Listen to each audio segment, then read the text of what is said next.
បាទ ឡានយើងបានមកដល់មួយគ្រឿងទៀតបាទឆ្នាំ2014 Advanced Plug-in Hybrid បាទពណ៌សកំម៉ៃប្រភេទឡាន California ម្ចាស់មួយនៅអាមេរិកបាទសំណុំស៊ីនថ្មីមែនតើឡាននេះបាទ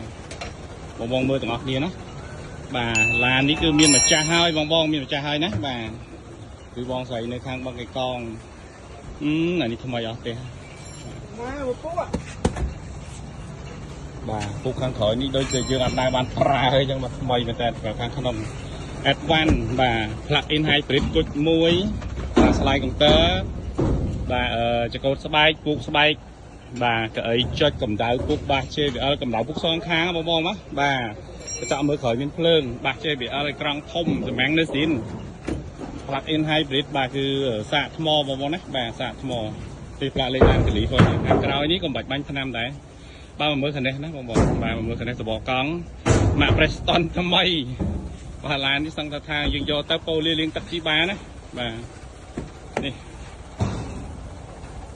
ឥឡូវយើងចាំមើលរូបភាពលំបាត់ទាំងអស់គ្នាបាទយកទៅរៀបចំបាទមួយថ្ងៃពីរថ្ងៃជូនភ្ញៀវណាបងសម្រាប់បងស្រឡាញ់ឡានសនំមូសាតាចេះតូយតាព្រាបាទខ្ញុំមានច្រើនបងណាបាទដូចដឹងហើយគឺខ្ញុំមានច្រើនហើយភាគច្រើនឡានរបស់ខ្ញុំពេលបាក់ទូគឺមានម្ចាស់អញ្ចឹងបងចាប់អារម្មណ៍ចង់បានឡានចេញពីដៃខ្ញុំបាទទឹកដៃកាយរៀបចំស្អាតការធានាខុសត្រូវត្រឹមត្រូវប្រភេទឡានស្អាតអញ្ចឹងណាបាទបងឆាតមកខ្ញុំឬក៏ចូលទៅក្នុង Red Box Manual ដើម្បីមើលឡានផ្សេងជាច្រើនទៀតតែត្រៀមបាក់ទូខែ5ខ្ញុំមកច្រើនណាបងណាបាទខែ5ស្តុកខែ5គឺច្រើនណា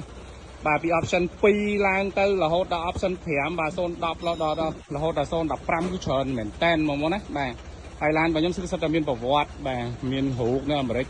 auto check ឲ្យមើលស្រួលហើយទឹកដៃការរៀបបាទបងដឹងហើយគឺខ្ញុំរៀបស្អាតណាឡានបាទយកទៅស្រួលប្រើបងបាទមួយគ្រឿងនេះគឺមានម្ចាស់ហើយ